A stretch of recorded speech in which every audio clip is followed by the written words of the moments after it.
नमस्कार दोस्तों।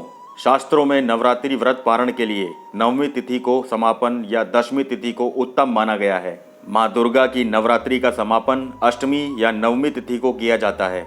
कुछ लोग नवरात्रि की अष्टमी के दिन कन्या पूजन करते हैं तो कुछ लोग नवमी के दिन कन्या पूजन व्रत का पारण करते हैं। चैत्र माह के शुक्ल पक्ष की नवमी तिथि को राम नवमी मनाई जाती है। इस दिन कन्या पूजन का विधान भी है।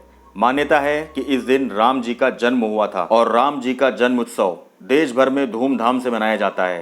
पंचांग के अनुसार नवमी तिथि 10 अप्रैल रात्रि 1:23 से आरंभ होगी, जो कि 11 अप्रैल सुबह 3:15 तक रहेगी। इस दिन सुकर्मा योग दोपहर 12:04 तक।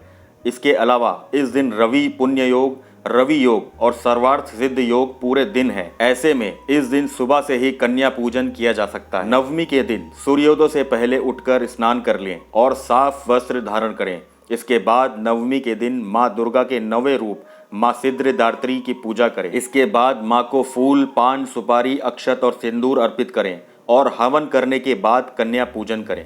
कन्या पूजन में 9 कन्याओं और 1 लंगूर को भोजन करवाएं। पारण के लिए नवमी तिथि के समापन या दशमी तिथि के आरंभ पर पारण करें। अगर दशमी को पारण करते हैं तो सूर्योदय के बाद पारण करना उत्तम माना गया है। मान्यता है कि व्रत का पारण माता का प्रसाद खाकर ही करें। इसके आपको व्रत का पूरा फल मिलेगा और सभी मनोकामनाएं जल्द पूर्ण होंगी। नवरात्रि की अष्टमी तिथि 9 अप्रैल को पड़ रही है। इसे महाअष्टमी और दुर्गा अष्टमी के नाम से भी जाना जाता है। अष्टमी की शुरुआत 8 अप्रैल को रात 11:05 से होगी और समापन 9 अप्रैल देर रात 1:23 पर होगा। इस दिन सर्वार्थ सिद्ध योग सुबह 6:02 तक है। सुकर्मा योग दिन में 11:25 से 11:58 तक है। दिन का शुभ मुहूर्त 11:58 से 12:48 तक रहेगा। इन शुभ मुहूर्त के अनुसार ही अष्टमी तिथि के दिन कन्या पूजन किया जाता है। अष्टमी और नवमी के दिन 2 साल से लेकर 11 साल की कन्याओं के पूजा का विधान है। ऐसी मान्यता है कि कन्या पूजन के दिन अलग अलग रूप की कन्याएं देवी के अलग अलग रूप को दर्शाती हैं।